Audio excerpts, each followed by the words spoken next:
Good morning student. Welcome to the online classes of bio. Student, in the previous video we discussed plant tissue, absorption of mineral and water, diffusion, osmosis and the active transport. So student, today's video we will discuss about transpiration pull.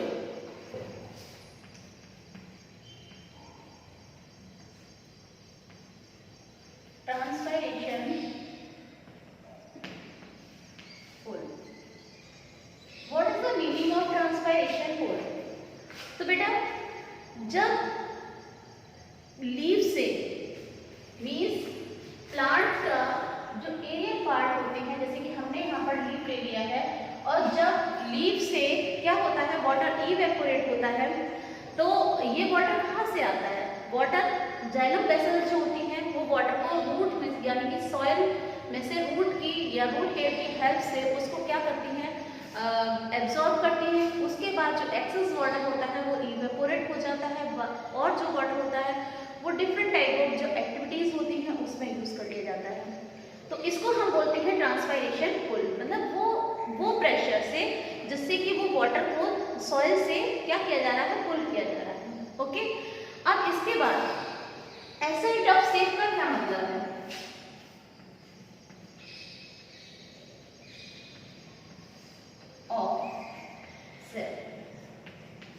Means अब देखते चलेंगे हम लोग कि जो भी water या जो भी मिनरल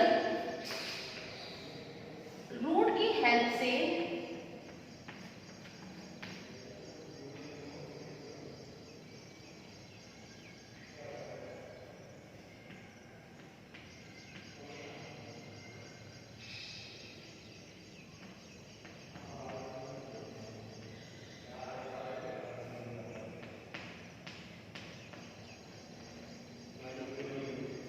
यानी कि जो वाटर और मिनरल रूट की हेल्प से प्लांट द्वारा एब्जॉर्ब किए जाते हैं जाइलम वेसल्स के थ्रू, तो जब इनका जो मूवमेंट होता है डाउनवर्ड से अपवर्ड की तरफ, ओके, यानी कि डाउनवर्ड से अपवर्ड की तरफ जो इनका मूवमेंट होता है, तो उसके बाद ये जो मूवमेंट होता है, इस मूवमेंट को हम कहते हैं एसेंट ऑफ सेफ। चाहे वो वाटर का मूवमेंट हो, चाहे वो मिनरल का मूवमेंट हो कैसे रहा है, रूट से अपवर्ड, ओके, डाउनवर्ड से अपवर्ड की ओर मूवमेंट होता है। इसके बाद देखिए इस टाइम पर एक प्रेशर डेवलप होता है जो कि रूट्स पर डेवलप होता है, यानी कि रूट उस प्रेशर को वहां से क्या करती है, वाटर को और मिनरल को लेती हैं, ठीक है। और उसके बाद ये क्या होता है कि जैसे कि ये सेल जब ऊपर डायरेक्शन में जाता है तो जो इस पर प्रेशर अप्लाई होता है उसे हम कहते हैं रूट प्रेशर। ओके, अब देखिए बेटा ट्रांसपोर्ट, यानी कि अब मैंने आपको बता दिया था कि वाटर और मिनरल का कंडक्शन किस तरीके से होता है। अब हम इसके बाद पढ़ेंगे ट्रांसपोर्ट ऑफ फूड, और वो किसके द्वारा होता है, यानी कि वो कौन ऐसा टिश्यू होता है, कौन सा ऐसा टिश्यू होता है जो कि इस प्रोसेस में इन्वॉल्व होता है। तो इसके लिए देखिए ट्रांसपोर्ट ऑफ फूड, ओके। तो इसके लिए हम सभी को पता है कि जो प्लांट्स में फूड प्रिपेयर होता है वो कहाँ पर प्रिपेयर होता है बेटा, वो प्रिपेयर होता है उसकी लीव्स में, ओके। और with the help of photosynthesis, photosynthesis की प्रोसेस से क्या होता है कि वो फूड प्रिपेयर होता है लीव्स में। अब लीव्स में जैसे ही वो फूड प्रिपेयर होता है तो उसके बाद जो सीप ट्यूब्स होती हैं, जो कि मैंने आपको बताया था कि फ्लोएम में जो सीप ट्यूब्स होती हैं उनसे वो फूड होता हुआ डाउनवर्ड और एज अपवर्ड, यानी कि दोनों डायरेक्शन में वो जो फूड होता है उसका कंडक्शन होता है, ओके। इसके लिए देखिए कि यहाँ पर जैसे कि मैंने बताया था जाइलम, जिस तरीके से प्लांट में एक चैनल होता है जाइलम का और जाइलम वेसल्स का, उसके थ्रू वाटर और मिनरल प्लांट में अपवर्ड डायरेक्शन में मूवमेंट करते हैं, सेम उसी तरीके से जो लीव्स में फूड प्रिपेयर होता है वो अपवर्ड डायरेक्शन और डाउनवर्ड डायरेक्शन, दोनों डायरेक्शन में वो फूड का कंडक्शन होता है। अब हमारा नेक्स्ट टॉपिक है बेटा ट्रांसपायरेशन।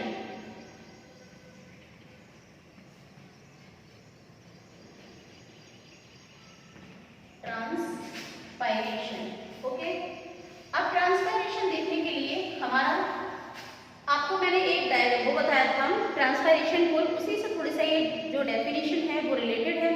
तो ट्रांसपायरेशन क्या है? द लॉस ऑफ वाटर, यानी कि वाटर का जो लॉस होता है फॉर्म ऑफ वाटर वेपर, किसकी फॉर्म में? वाटर वेपर की फॉर्म में, from the aerial part of the plant, plant के जो एरियल पार्ट होते हैं जैसे कि स्टेम है और उसके स्टोमेटा है, लीव्स है, क्यूटिकल है, तो उससे जो वाटर इवेपोरेट होता है, एक्सेस वाटर जो इवेपोरेट होता है उसे हम ट्रांसपायरेशन कहते हैं। ये जो ट्रांसपायरेशन होती है बेटा, ये 3 टाइप्स की प्रोसेस होती है। First is stomatal transpiration,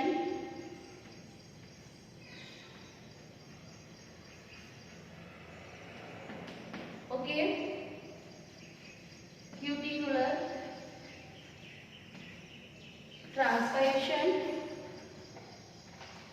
and lenticular transpiration, okay. अब ये देखिए ये कौन कौन से ट्रांसपायरेशन है, मीन्स इसके क्या क्या ये टाइप हैं। तो सबसे पहले हम आते हैं स्टोमेटल ट्रांसपायरेशन पर। स्टोमेटल ट्रांसपायरेशन यानी evaporation of water from the leaves, यानी कि लीव्स से, और लीव्स पर जो छोटे छोटे से माइन्यूट पोर होते हैं जिसे हम स्टोमेटा कहते हैं, जब इवेपोरेशन उससे होता है या वाटर जो होता है इवेपोरेट होता है इसके थ्रू, तो उसे हम कहते हैं स्टोमेटल ट्रांसपायरेशन। नेक्स्ट आता है बेटा क्यूटिकुलर ट्रांसपायरेशन। क्यूटिकुलर ट्रांसपायरेशन जो होता है, तो यहाँ पर हम लिखेंगे कि when the evaporation take place directly from the surface of the leaf and the herbaceous stem, यानी कि क्यूटिकल एक लेयर होती है लीव्स पर और स्टेम पर, जो बहुत ग्रीन स्टेम्स होते हैं एकदम, जो हर प्लांट होते हैं उनकी, तो उसकी जो सबसे आउटर मोस्ट लेयर होती है लीव्स की, उसे जैसे कि हम जो उसको प्रोटेक्ट करती है, तो उसे हम बोलते हैं क्यूटिकल। और उस क्यूटिकल के थ्रू जब ये ट्रांसपायरेशन होता है तो उस टाइप के ट्रांसपायरेशन को हम कहते हैं क्यूटिकुलर ट्रांसपायरेशन, ओके। नेक्स्ट आता है बेटा लेंटिक्युलर एंड बार्क ट्रांसपायरेशन। लेंटिक्युलर भी कह सकते हैं इसको हम, एंड बार्क, ओके। अब देखिए बेटा लेंटिक्युलर ट्रांसपायरेशन वो होता है जिसमें कि जो ट्रांसपायरेशन होता है या जो वाटर का इवेपोरेशन होता है वो लेंटिकल से या बार्क से होता है। बार्क यानी कि जब ओल्ड स्टेम हो जाते हैं और उन पर एक आप देखते हैं कि बॉडी टाइप की जो लेयर डेवलप हो जाती है तो उसे हम बार्क कहते हैं, और जब वाटर का इवेपोरेशन इसके थ्रू होता है तो उसे हम क्या बोलते हैं बेटा? लेंटिकुलर या बार्क ट्रांसपायरेशन, ओके। तो यहाँ पर देखिए ट्रांसपायरेशन जो होता है वो डायरेक्टली प्रोपोर्शनल होता है एब्जॉर्प्शन की, यानी कि एब्जॉर्प्शन अगर नहीं होगा तो क्या होगा कि ट्रांसपायरेशन भी कैसा होगा, उस पर एक तरीके से सोच लीजिए आप, उस पर ये डिपेंड करता है, ओके। अगर हायर रेट ऑफ ट्रांसपायरेशन होगी तो वहाँ पर एब्जॉर्प्शन अगर ज़्यादा है तो ट्रांसपायरेशन भी ज़्यादा होगा। अब देखिए कभी कभी क्या होता है कि जो ट्रांसपायरेशन होता है वो ज़्यादा हो जाता है, यानी वाटर जो होता है इवेपोरेट ज़्यादा हो जाता है, बल्कि उतना जो वाटर होता है वो यहाँ से क्या होता है एब्जॉर्ब नहीं हो पाता है। तो उसका रिजल्ट से बेटा क्या होता है कि लीव्स, स्टेम एंड जो फ्लावर होते हैं वो बिगेन टू ड्रॉप, यानी कि सूखना स्टार्ट हो जाते हैं, मुरझाना स्टार्ट हो जाते हैं, और कभी कभी ये जब और एक्सेस अमाउंट में हो जाता है तो इनकी डेथ भी हो जाती है, और उसे हम कहते हैं विल्टिंग, ओके। अब आता है कि ऐसे कौन कौन से फैक्टर हैं जो कि अफेक्ट करते हैं किस पर बेटा? ट्रांसपायरेशन पर।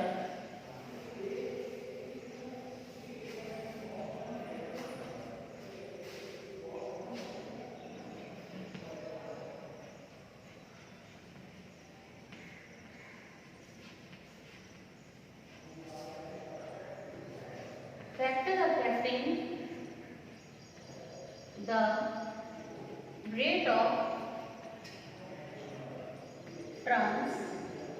Transpiration, okay. यहाँ पर ऐसे कौन से फैक्टर हैं जो कि ट्रांसपायरेशन की रेट पर अफेक्ट करते हैं? तो वो देखिए वो फैक्टर अलग अलग हैं, यानी कि जो ट्रांसपायरेशन है वो ब्राइट लाइट है। फर्स्ट इसका हो गया ब्राइट लाइट, यानी कि जब तेज या चमकीली लाइट होती है तब जो ट्रांसपायरेशन होता है वो कैसा होता है बेटा? मोर होता है, ज्यादा होता है, ओके। अब आता है there is an increase the the rate of transpiration high temperature, जब हमारे यहाँ का टेम्परेचर ज़्यादा होता है तो ट्रांसपायरेशन कैसा होता है, ज़्यादा होता है, यानी कि हाई टेम्परेचर। सेकेंड हो गया high temperature. And next is moving air. Moving air, अब देखिए मूविंग एयर यानी कि जितनी हवा ज़्यादा चलती है उससे क्या होता है कि वाटर जो लीव्स होती है उनसे वाटर का लॉस होता है। तो अब जब लॉस ज़्यादा होगा तो ट्रांसपायरेशन भी ज़्यादा होता है। अब देखिए थिकनेस ऑफ क्यूटिकल, अगर क्यूटिकल की जो थिकनेस है यानी कि मोटाई ज़्यादा है तो इसका फोर्थ हो गया बेटा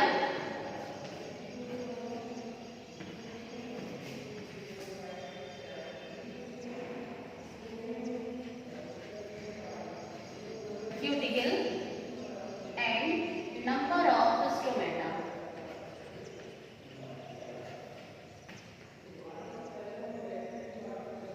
यानी अगर क्यूटिकल की जो थिकनेस है वो ज्यादा है और नंबर ऑफ स्टोमेटा अगर ज्यादा है लीव्स में, ओके, जैसे कि डाइकोट में जो लीव्स होती हैं उनकी जो अंडर साइड जो सरफेस होती है उसका नंबर ऑफ स्टोमेटा मोर होते हैं, तो यहाँ पर ट्रांसपायरेशन कैसा होगा, ज्यादा होगा।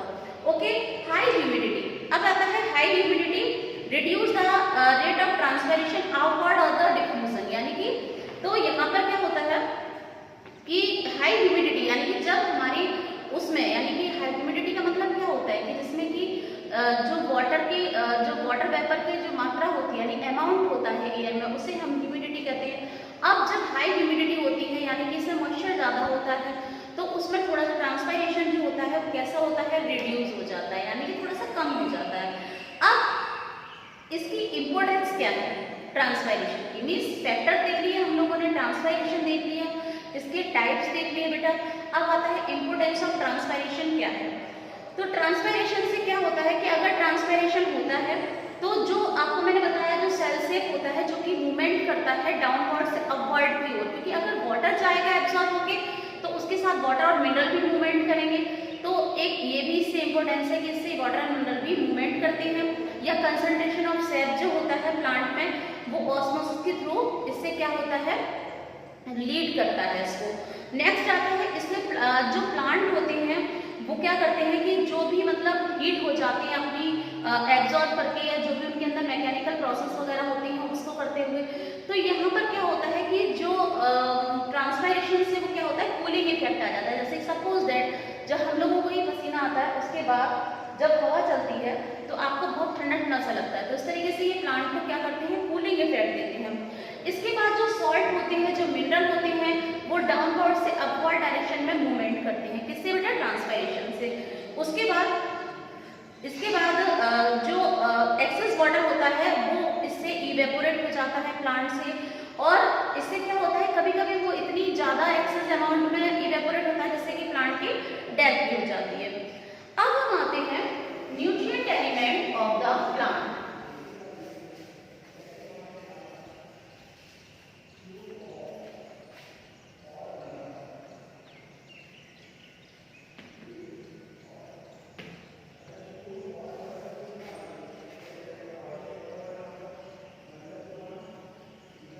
Nutrient elements of the plant।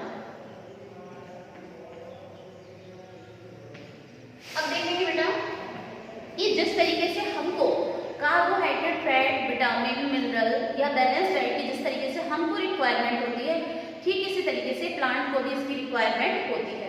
यानी कि प्लांट जो न्यूट्रिएंट होते हैं उनकी प्लांट को रिक्वायरमेंट क्यों होती है, फॉर रिप्रोडक्शन के लिए, ग्रोथ के लिए, और डिफरेंट जैसे कि उसमें जो फ्रूट्स आते हैं, जो बर्ड्स आते हैं, तो इस तरीके से इन सारी प्रोसेस के लिए उसमें न्यूट्रिएंट एलिमेंट का होना बहुत ज़्यादा आवश्यक है। उसके बाद देखेंगे बेटा हम लोग कि अब ये न्यूट्रिएंट जो होते हैं ये कितने टाइप के होते हैं। ओके, तो जैसे कि इनमें ग्रोथ प्रॉपर्ली हो सके या इनके जो भी लीव्स है वो अच्छे से कर सके, टाइम से मैच्योरिटी इसमें आए, या उसका जो सीड है वो हेल्दी हो, तो इसके लिए हमें क्या होता है, इससे प्लांट को न्यूट्रिएंट्स की रिक्वायरमेंट होती है। ये टू टाइप्स के होते हैं बेटा, एक तो होते हैं macronutrient and second is micronutrient. Okay, तो इसके लिए देखिए बेटा, मैक्रोन्यूट्रिएंट वो होते हैं जिनकी कि प्लांट को किसमें ज्यादा मात्रा में आवश्यक होती है, यानी कि जिसकी कि प्लांट को रिक्वायरमेंट होती है लार्जर अमाउंट में। और माइक्रोन्यूट्रिएंट वो न्यूट्रिएंट होते हैं जिनकी कि प्लांट को रिक्वायरमेंट होती है बहुत ही लेसर अमाउंट में, मींस कम अमाउंट में। ओके, अब देखिए इसी से रिलेटेड हम कुछ डिफरेंसेस को पढ़ेंगे। अब जैसे कि सबसे पहला एलिमेंट आता है कि हमने यहाँ पर आपको मैक्रोन्यूट्रिएंट बताएंगे कि मैक्रोन्यूट्रिएंट में कौन कौन से होते हैं। मैक्रोन्यूट्रिएंट जैसे कि नाइट्रोजन है,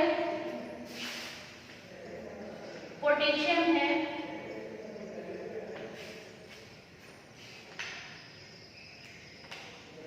फॉस्फोरस है, तो ये हो गए हमारे न्यूट्रिएंट एलिमेंट। इसके बाद कैल्शियम है, मैग्नीशियम है, बहुत है, लेकिन आपको कम से कम 3 या 4 ऐसे होने चाहिए जिसका कि रोल हो, जिसका कि उसकी अगर वो कम अमाउंट में प्लांट को मिलेगा तो उसकी क्या क्या प्लांट में उससे क्या क्या डिफिशियंसी है, क्या क्या प्रॉब्लम्स आ सकती हैं।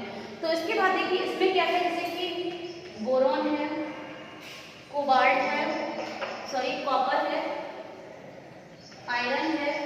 ओके, तो सबसे पहले हम इसको डिस्कस करेंगे। नाइट्रोजन जो है वो एक मेजर कॉन्स्टिट्यूट है जितने भी टाइप्स की प्रोटीन होती हैं उनके लिए। इसका जो मेन रोल होता है इसका, तो वो किसमें होता है बेटा, सेल डिवीजन, यानी कि प्लांट में जो सेल डिवीजन होता है, जो आपको बताया था मैंने कि मेडिकल टिश्यू होती हैं तो वो बार बार क्या होता है, उनमें सेल्स में डिवाइड होता है जिससे कि प्लांट की हाइट में इंक्रीजमेंट होता है। तो उसके बाद ये इन्वॉल्व होती है फोटोसिंथेसिस की प्रोसेस में भी इन्वॉल्व होती हैं। उसके बाद कुछ ऐसे इंपॉर्टेंट विटामिन होते हैं, उनके कंपोनेंट होते हैं, हेल्प करते हैं जो कि प्लांट होते हैं प्रोडक्शन में, और जो कार्बोहाइड्रेट का यूज होता है उसमें भी ये हेल्प करते हैं। अब इसके बाद अगर नाइट्रोजन की कमी हो जाती है तो क्या होगा, नाइट्रोजन की अगर कमी हो जाती है, जो प्लांट की बेटा जो लीव्स होती हैं वो येलो हो जाती हैं, अपने मतलब मैच्योर नहीं हो पाती है, बल्कि उससे पहले येलो हो जाती हैं। उसके बाद रेस्ट ऑफ द प्लांट जो होता है, यानी कि पूरा प्लांट जो होता है वो लाइट ग्रीन कलर का हो जाता है। ओके, अब इसकी कमी को अगर हो जाती है प्लांट में तो उसको हम दूर कैसे करें, तो उसके लिए सबसे पहला एक वर्ड आता है अमोनियम नाइट्रेट, यानी अमोनियम नाइट्रेट या मैन्योर जो होती है, यानी कि जो मैन्योर जो कि फार्मर अपने घरों में ही बनाते हैं, तो उसका भी हम यूज कर सकते हैं। अब नेक्स्ट आता है हमारा फास्फोरस। फास्फोरस क्या होता है, जो कि बहुत ज़्यादा महत्वपूर्ण या जो इम्पोर्टेंट वाइटल जो लाइफ प्रोसेस होती है प्लांट में, जैसे कि सेल डिवीजन है, फोटोसिंथेसिस है, रेस्पिरेशन है, उन सभी में इन्वॉल्व होता है। उसके बाद जो रूट होती है अच्छे से सॉइल में बैठ पाए, यानी कि अच्छे तरीके से डेवलप कर पाए, तो रूट फॉर्मेशन में या उसकी ग्रोथ में हेल्प करता है। फूड की जो फूड होता है, फूड की वेजिटेबल्स की या फूड ग्रेन जैसे कि गेहूं है, बाजरा है, तो इसकी जो फूड ग्रेन की जो क्वालिटी होती है उसको इम्प्रूव करता है। उसके बाद जो सीड बनता है, सीड फॉर्मेशन में हेल्प करता है। उसके बाद हार्श विंटर कंडीशन से उसको प्रोटेक्ट करने का काम करता है। फास्टर मैच्योरिटी, यानी कि बहुत जल्दी से वो तैयार हो, प्लांट है, उसकी फसल है, तो उसमें भी ये हेल्प करता है। उसके बाद अगर इसकी कमी हो जाती है, जो प्लांट की जो बेटा लीव्स होती हैं, जो लीव्स होती हैं, लीव्स कैसे दिखाई देती है, जैसे कि जल गई हो, बर्न हो गई हो। उसके बाद पर्पल एंड रेड कलर के स्पॉट होते हैं, वो लीव्स पर आ जाते हैं। अब इसके लिए हम क्या करेंगे, इसकी डिफिशियंसी हो जाएगी, तो जो फॉस्फेट नामक जो फर्टिलाइजर होती है उसका हम यहाँ पर यूज करेंगे। Next is potassium. पोटेशियम के लिए देखिए इसका जो मेन फंक्शन होता है वो होता है जो कि ब्रेक डाउन होता है ट्रांसपोर्टेशन में स्टार्च का, उसमें हेल्प करता है। Closing and opening of stomata, stomata दिन के टाइम पर जो ओपन होते हैं, रात के टाइम पे जो क्लोज होते हैं, उसमें भी हेल्प करता है। उसके बाद डिफरेंट टाइप ऑफ वाइटल जो प्रोटीन होती है वो बहुत ज़्यादा आवश्यक होती है प्लांट्स के लिए, उसके फॉर्मेशन में हेल्प करता है। सीड और फ्रूट क्वालिटी को भी डेवलप करता है। और कुछ ऐसे होते हैं जो कि डिसीज रेसिस्टेंस यानी कि इंक्रीज करता है, जिससे कि उसकी रोग प्रतिरोधक क्षमता जो होती है वो डेवलप करता है। अब अगर इसकी कमी हो जाती है प्लांट्स में तो क्या होगा, ओल्डर लीव्स में विल्ट लुक बर्ड, यानी कि जो ओल्डर लीव्स होती हैं वो ऐसा लगता है जैसे कि जला दी हो या सूख गई हो। उसके बाद जो वेन्स होती हैं लीव्स में, ये जो लीव्स में जो ये वेन होती है बेटा, ये कैसी होने लगती है, येलो स्टार्ट हो जाती है होना। उसके बाद इसमें जो क्लोरोफिल का फॉर्मेशन होता है वो रुक जाता है। इसके लिए हम यूज करते हैं पोटाश या पोटेशियम नाम की जो फर्टिलाइजर होती है उसका यूज करते हैं। अब नेक्स्ट आता है बेटा कैल्शियम। कैल्शियम किस तरीके से इसकी रिक्वायरमेंट है या क्यों, इसका क्या रोल है प्लांट में। इसके बाद जो मूंगफली में या नट्स में जो उसके अंदर जो फॉर्मेशन होता है नट्स का, तो उसके फॉर्मेशन में हेल्प करता है। माइक्रोबियल जो एक्टिविटी होती है उसको स्टिमुलेट करता है। मेटाबॉलिक एक्टिविटी जो होती है प्लांट में, जैसे रेस्पिरेशन है या और भी है, तो उनको क्या करता है बेटा, उनको उसमें पार्टिसिपेट करता है, उसमें रोल करता है ये। उसके बाद नेक्स्ट इज रेगुलेट द, ये भी इसका भी मेन फंक्शन होता है कि ओपनिंग और क्लोजनिंग ऑफ स्टोमेटा में। ओके, इसके बाद यहाँ पर इसका अगर कमी हो जाती है कैल्शियम की तो क्या होता है कि लीव्स जो होती हैं उनका जो साइज होता है वो साइज ना होकर उनका ओरिजिनल साइज होकर इरेगुलर शेप में इंक्रीजमेंट होने लगता है। उसके बाद कॉज ब्लॉसम एंड रॉट, यानी कि जो उसमें फल वो होती है, जैसे कि कोई भी फ्रूट होता है उससे पहले आपने देखा होगा उसमें एक फूल आता है, तो वो क्या होता है उससे पहले ही खराब होना स्टार्ट हो जाता है। उसके बाद इसके लिए हम जिप्सम का भी यूज कर सकते हैं इसकी कमी को दूर करने के लिए। नेक्स्ट आता है बेटा मैग्नीशियम। मैग्नीशियम, ओके, मैग्नीशियम का जो मेन रोल होता है वो होता है कि क्लोरोफिल का जो प्रोडक्शन होता है उसमें इसका मेन रोल होता है। उसके बाद ट्रांसपोर्ट का जो यूज करते हैं और उसको जैसे वो डिफरेंट टाइप ऑफ प्लांट में जो जाता है तो उसमें भी ये हेल्प करता है। बहुत सारे प्लांट में जो एंजाइम होते हैं उसका मेन कंपोनेंट होता है। उसके बाद आयरन का जो यूटिलाइजेशन होता है, आयरन को किस तरीके से अपने अंदर उसको यूटिलाइज करते हैं तो उसको इंक्रीज करता है। प्लांट की जो मैच्योरिटी होती है, यानी कि किसका जैसे प्लांट में जो पकता है उसका जो फसल होती है हमारी कब पकती है तो उसको भी इम्प्रूव करती है। उसके बाद इसमें क्या होता है, इसकी कमी से ओल्डर लीव्स, यानी कि जो लीव्स होती हैं वो कैसी हो जाती हैं, किनारों पर, ये जो किनारे होते हैं इसके, इस पर येलो होना स्टार्ट हो जाती हैं। उसके बाद जो ग्रीन होती है वो सेंटर में रहती है, पर जो किनारे होते हैं वो येलो होना स्टार्ट हो जाते हैं। इसके बाद इसका यूज हम करते हैं, इसमें किसका यूज करेंगे अगर इसकी कमी हो जाएगी तो मैग्नीशियम सल्फेट का। अब नेक्स्ट आता है बेटा हमारा सल्फर, यानी कि मैक्रोन्यूट्रिएंट कौन से हो गए, नाइट्रोजन हो गया, फास्फोरस हो गया, उसके बाद कैल्शियम हो गया, मैग्नीशियम हो गया, पोटेशियम हो गया और हमारा क्या हो गया सल्फर। सल्फर का होता है कि जो भी प्रोटीन होती हैं तो उन प्रोटीन का यूज किस तरीके से होता है प्लांट में, इंटीग्रल पार्ट कौन कौन से होते हैं जिसमें भी उसका यूज होता है तो वो उसमें हेल्प करते हैं। उसके बाद प्लांट में जो विटामिन है, एंजाइम्स हैं जो बनते हैं उसके डेवलपमेंट में हेल्प करते हैं। जो नोड्यूल यानी कि लेग्यूमिनेसेस जो प्लांट होते हैं, यानी जितने भी दालों वाले पौधे होते हैं बेटा, उनकी जो रूट्स होती हैं उनमें इस तरीके से नोड्यूल पाए जाते हैं, तो वो जो नोड्यूल होते हैं उसके फॉर्मेशन में भी हेल्प करते हैं। उसके बाद सीड प्रोडक्शन में, यानी कि जो सीड होता है वो अच्छे तरीके से डेवलप हो, वेल हेल्थी क्वालिटी का हो, तो उसमें भी हेल्प करते हैं। क्लोरोफिल फॉर्मेशन में हेल्प करते हैं। अगर अब इसकी कमी हो जाती है तो क्या होता है, जो लीव्स होती हैं वो येलो हो जाती हैं और कभी कभी अपना जैसे कि न्यू लीव्स है, यंग प्लांट है और उसकी जो लीव्स है वो कैसी मालूम पड़ने लगती है, ओल्डर मालूम पड़ने लगती है।